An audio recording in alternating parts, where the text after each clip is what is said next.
I think most of you clicked on this video for the following items, so I'll just lay it all out from the start. Is this movie worth going to the cinema for? Absolutely. Is this movie overrated? In my opinion, yes. How would I rate this movie out of 10? I would say a solid 7. You probably didn't ask and don't care, but what do I think about reaching 500 subs? Very cool. Thanks for all the support that you guys have been giving me. I can't thank you guys enough, really. Alright, with that out of the way, if you're still watching, I'm gonna go through what I think about this movie in terms of animation, plots, character development, and soundtrack. Don't worry, there won't be any spoilers. You can use the timestamp to navigate through the parts that you want to see. Keep in mind that it's all just opinions, and you should probably look for other reviews if you're deciding whether or not you should go watch it in the cinema. So let's start off with the best thing about this movie for me, the animation. Holy fuck, the animation. It was awesome, as usual. Given the record of the studio that produced Demon Slayer, I wasn't worried about the animation at all. But did it top the animation in the anime series? Now, don't get me wrong, the animation in Infinity Train was head and shoulders above most anime that I've watched. But I don't think the animation was particularly better or smoother than the first season. If anything, it didn't wow me as much as the first season did. I think partly it's because Nozomu Abe didn't take part in this project. At least I didn't see him in the credits. Please correct me if I'm wrong. But if you guys don't know, Nozomu Abe is the guy who animated the most iconic scene in Demon Slayer. You know, the one where Tanjiro cuts off Rui's head.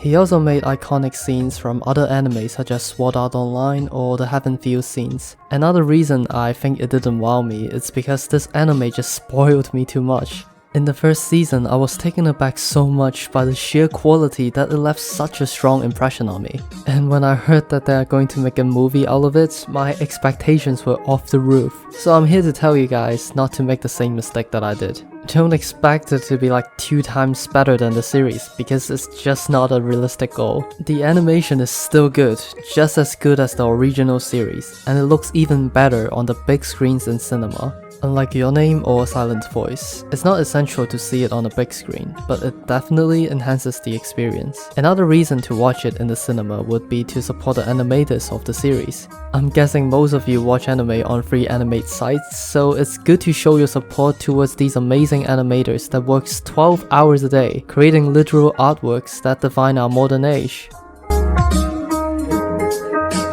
To be honest, I don't watch Demon Slayer for the plot. I think that goes for most people, right? The plot is kinda simple and cliched, but it doesn't matter as the main appeal of this anime for most people are the fight scenes and the soundtracks. One thing that this movie does well is, although I can notice multiple cliche scenes in this movie, they were able to execute them in a way that doesn't annoy me, so props to them. It's kind of hard to go in depth about the plot structure without spoiling it, so I would say that the structure of the plots are just as simple as usual. Don't expect too much from it.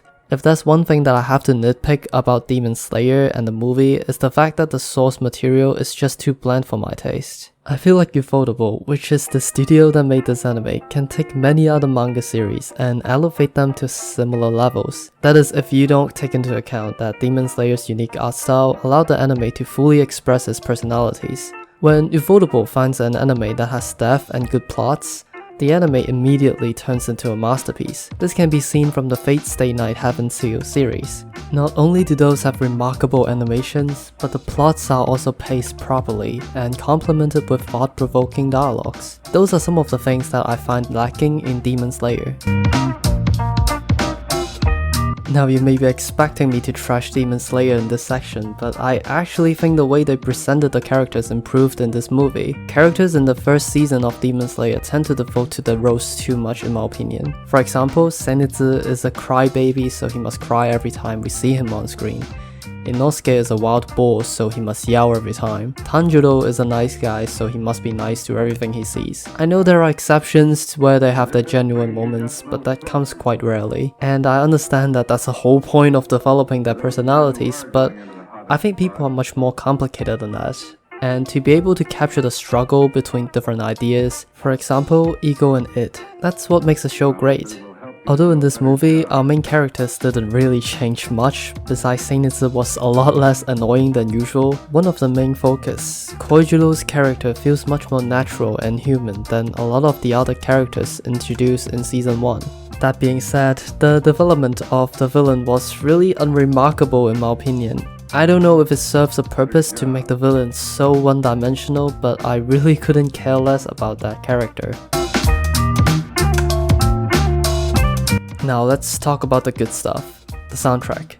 It was great. I wish I know more about music to be able to discuss it further, but fuck it, it sounds good to my ears. In Hong Kong, which is the place that I live in, I can hear people humming and singing the song everywhere. Oh, I forgot to mention, this movie is making banks in a lot of countries that are not in lockdown, namely Japan, Taiwan, and Hong Kong. I haven't seen any animated movie this hyped since the movie Your Name, and I really feel like that's unfair for other really good anime movies such as the Heaven Feel series. Those movies have god-tier animations and a better plot than Demon Slayer, in my opinion of course, yet they get so less attention that I can't even find a theater that has this movie on listing when they came out. I guess it's because the art style of this anime is much more appealing to the general public. But comparing Infinity Train with other god-tier animated films that gets the same or even less attention than this movie, such as Your Name, A Silent Voice, or Heaven Feels, I truly think that this movie is a bit overrated. Alright, I've been going on a tangent for a while and I apologize for that.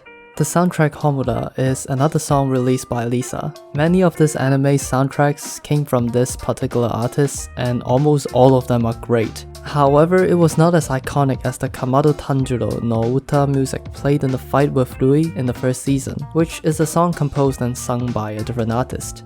And that's completely normal since they didn't play it until the end of the movie.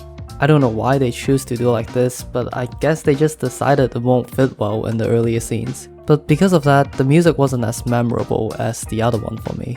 So that's basically how I feel about this movie. If you've watched this movie, maybe you can comment below and share what you think about this movie as well. But please try to keep it spoiler free. A lot of people haven't seen this movie yet.